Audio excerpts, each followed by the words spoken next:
And now on to our next guest, who brings both a regional and national perspective when it comes to a couple environmental issues that we are facing in Atlanta right now. Forever chemicals, or PFAS, and that jet fuel spill at Hartsfield-Jackson late last month.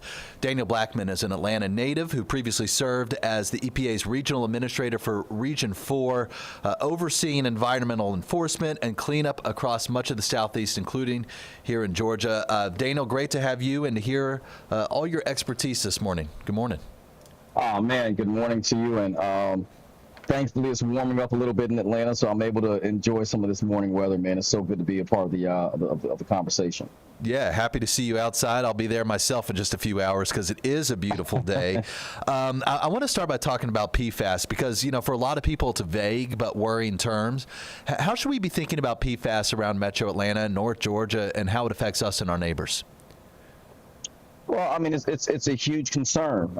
Most people don't understand PFAS from a non-scientific standpoint. So the short term is forever chemicals. The carpet industry for a long time contaminated many of our rivers. If you look at Dalton, Georgia, for example, between Georgia and Alabama, we've seen almost 200,000 to 250,000 families affected downriver. It's been a tremendous challenge. And I think for where we are as a state right now, 11.5 million people call Georgia home, especially in North Georgia and areas that have been impacted by forever chemicals. The health and the viability of our communities should absolutely be at the forefront of our minds, especially since we're seeing so many cuts to the federal government, the federal workforce, when career employees at EPA and other agencies are working extraordinarily hard to protect the water, the environment, and the health of all of our citizens.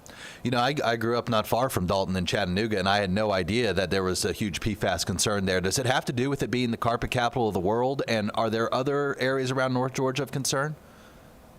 Absolutely. I mean, when you look at the carpet industry, one of the main factors that we can look at is directly traced to the carpet industry. And when the chemicals that are washed off of the carpets are going directly into these areas, it's causing contamination. It has caused areas where we are seeing our entire ecosystems disrupted. When you think of people that live in these areas, you think of agriculture, you think of rural Georgia.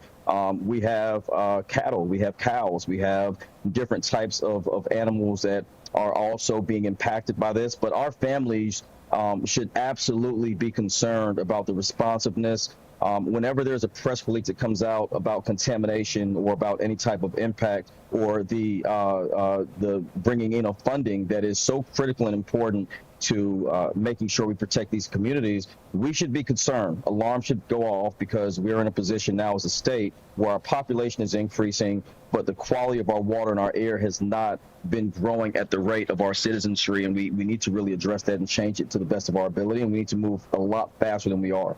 What do you advise citizens to do? I mean, short of calling their lawmaker to tell them that this is important to them, and anything that is in our hands?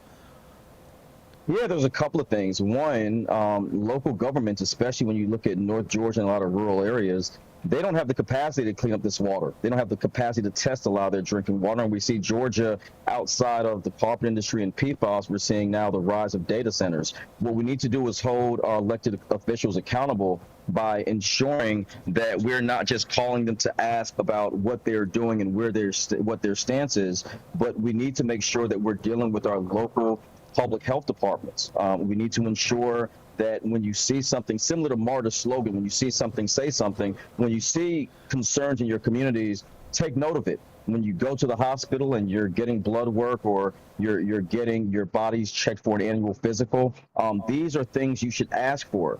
Most people don't know when they go into their provider, and especially for those that have good insurance, because everyone does not have the same level of quality insurance to be able to get tested for these areas.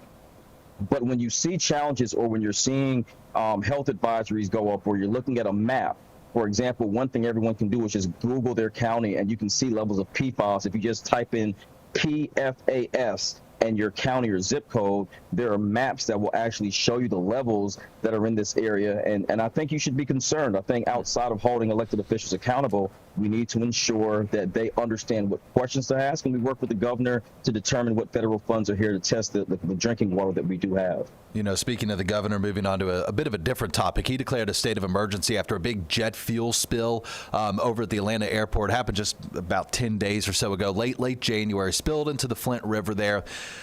Based on your experience, how concerning is a contamination like that, and how long does the cleanup take?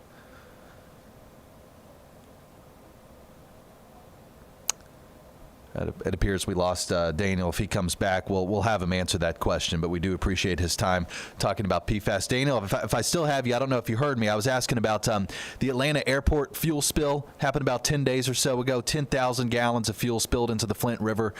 Based on your experience, how concerning is a contamination like that, and how long does cleanup take?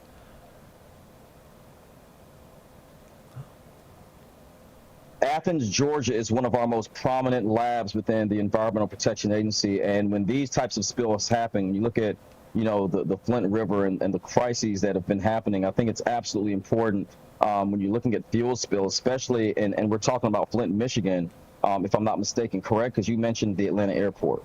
Oh, I'm sorry. This is a river that runs right next to the Atlanta airport. There was 10,000 gallons worth of fuel that spilled into this river. And no, yeah, okay, yeah, absolutely, yes. We should be concerned.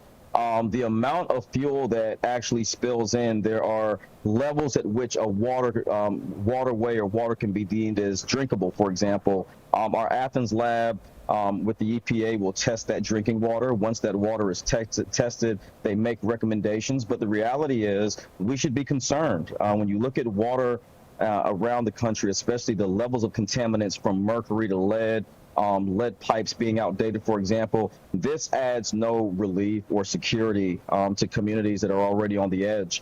And when that amount of gas leaks into it, we've got to really ensure that our local county commissions, our city councils are doing as much as they can to inform the public on a regular basis. But I would definitely be concerned at those levels, because I think it's important for us to make sure that the drinking water that we have that's already been compromised in many areas is being protected to the best of our ability, and federal funds are being used to do so. Daniel Blackman, we really appreciate your time this morning. Thank you, sir. Thank you. Thank you, sir.